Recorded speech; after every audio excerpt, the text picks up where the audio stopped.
Well, hey there, YouTube. It's Petey Two Finger, and you want to see some pictures? Let's take a look at some pictures here. So here is like if you were sitting where I'm sitting now, but you went to the end of the couch, the other side, like where I'm sitting. If I scooch down to the other end, this is what is in front. So this is a little music area. This is that new mixing board that we got. I won it on an online auction. Now I do have this uh, multi-fiber cloth that I got at the dollar store. I thought that gray would look good. It was a three pack. I gave two to my old lady for the kitchen, and then I kept one. And that way I'll keep that as a cover and keep the dust off. Now I use makeup brushes, women's makeup brushes to uh, remove debris. Like if I'm drilling or if I'm dusting a mixer to get in between the knobs, I like to use those. But I have I like to have some Q-tips here for cleaning stuff. They're not. It's not really for personal use.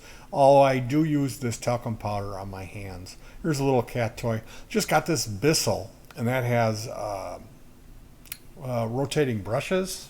Like normally a little dustbuster, it'll just have the end where it sucks the stuff up. This has a little like a miniature vacuum where it's got rotating bristles, and man, that thing works so good. This Bissell, it's purple, which I really don't like purple or pink or like lime green. Like certain colors I really don't like, you know. Uh, but it's got a lithium ion power pack, and it had a proprietary connector on the end of the handle, which I just soldered in a pigtail 2.1 mil DC female, and then filled that proprietary connector with hot glue. Here's my little test amp. We found that at a resale store. It's real handy, but it's really so restrictive in frequency. You only want to use it to see if something's passing signal. Here's an old power supply. It's got all these switches, and then there's a bunch of ports in the back. Those are really neat. You see these often at resale stores, and it's good if you're going to have a music area. You can throw one of those down, and that'll supply you with excess power outlets. And here is a M Audio BX5 studio monitor. We got one of those here. Um, Microphone for talkback. We're wearing headphones. This is my headphone amp. This is my wife's, and this is a two-channel separate thing. So we can, if we have a guest, there's another guest can run a line off of this. And then there's another port. There's two more ports that we're not using for outputs. And I got another headphone amp that sits over here. So we just run a wire over here. And then these other two guests, we can have four sets of headphones running on separate volume controls. So it works out pretty good. Here's a shot of the Spirit Notepad mixer. This was something I had on my list for a long time. And excuse me, I have to get some treats for my little buddy here. There you go, Kita. So this mixer popped up on uh, Goodwill auction, and I grabbed it. It was ended up costing us like around $40 because I had to buy a power supply. I had a power supply here, and I remembered it as being 18 volt dual AC, and it was 18 volt dual DC. Wah, wah, wah, wah. But I found a replacement power supply, ordered it, and did the repair. I had to like take the mixer apart and cut in my own port, and then alter the power supply. So it's three wires, and I had this three-wire connector with matching connectors with a kind of thick gauge wire. So I just used that, and I put half of it coming out of the Spirit and the other half coming right out of the power supply. So we set this up today. This is my wife's channel for her bass. And then these two are me. These two here are the MP3. This is the microphone, and then there's a send and receive for the effects loop. Um, there's a master main out, and then there's a headphone out. There's also this monitor out. So that's how I'm able to run. Like this would be feeding my headphone amp. This feeds my wife's headphone amp because she listens to her music quite a bit quieter than I listen to mine. But like I said, we hooked this up, and I didn't power it up. I'm gonna wait another day. That was enough work today. What we had to do, than to get in and start having to tweak everything. But I did like run a little screw in the back here, so if you push this, it doesn't. It's gonna stay put, you know. And I put this little bracket up here. You can hang your guitar cable over it, and power supplies sit up here nicely too. 18650 flashlight. That's an XML T6. That's a pretty good flashlight. They cost about $4 if you get them from China. And they use this 18650 battery, and they're ridiculously bright for their size. Here we have the Behringer reverb machine. This is the send and receive. Go to this. And I've got it set on like an echo, like an old-timey echo that's like dotted eighth. And then here is the headphone amp. It's got independent right and left. So if one ear is a little louder than the other, I can compensate for that. It's got a power switch here and then a pink LED. Here's a 3-band EQ. This uses NE5532 chips. This uses a Burr Brown OP2134. So it's a really good sounding headphone amp. And then this is Lisa's Micro Q. My wife is running off that Micro Q. So she has her own dedicated headphone amp. I have mine. It's different levels. And it works out nicely. So I really do like this mixer. It just sounds better.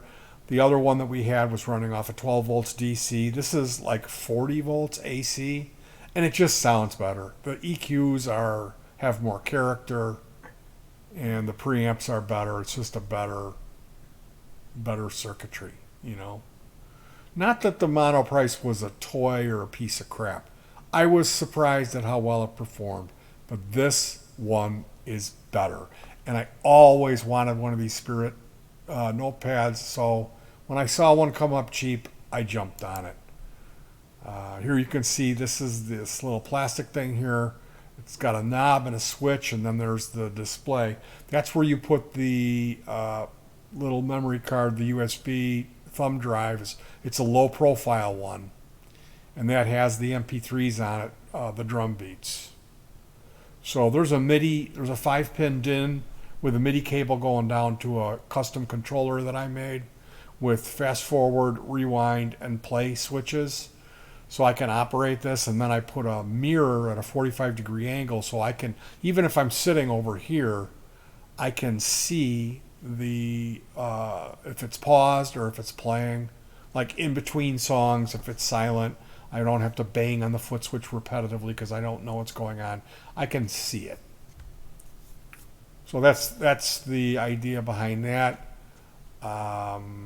There's a momentary context soft switch here, which goes to this bypass for this.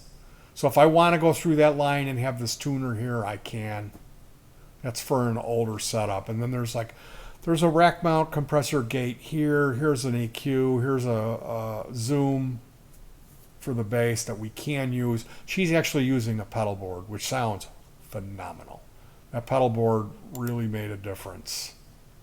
But I got this. These are Polk Audio. There's one under here and one under here.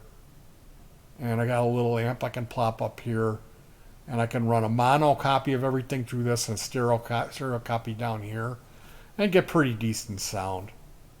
But we prefer to do it with headphones. Every once in a while, like if my grandkid is here, we'll play through the the speaker, but we don't like doing that we don't want to bother anybody in the building. And I got to tell you, this little BX5, um, it sounds really good. Like we've played through it, and it does a really good job. So ultimately, if I found another one of these, I'd be happy boy. I'd like to get another M Audio BX5. That's what's on the list. So that was the update. That's the new mixer. This is our little practice area where we make music in our house.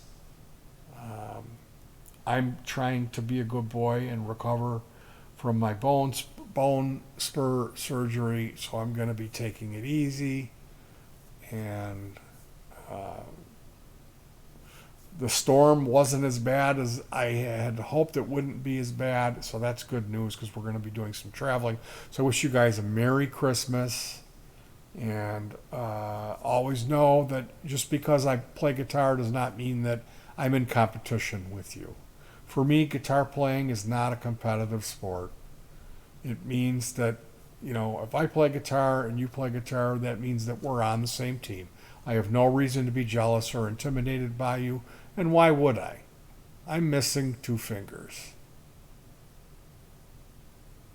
So that should explain a little bit of my view of, if someone was going to actually be intimidated by me, they might want to have a serious sit down and reevaluate their life because I'm missing two fingertips. That being said, I do appreciate the mostly positive comments that I get on this channel. But there has been some of the other stuff, and specifically, it's just not going to get to me. It doesn't bother me. I just have to consider the source. And I just want to put that in public record that I do this because I love doing it. I don't do it because I want to try to establish myself as being better than another human being. I'm not. I'm deeply flawed. I do this because I love doing it, and I just love the music. The next best thing other than listening to music for me is playing it, and that has nothing to do with singing, especially singing with a lot of vibrato in it. It's a big turnoff for me. Vibrato and singing that's not.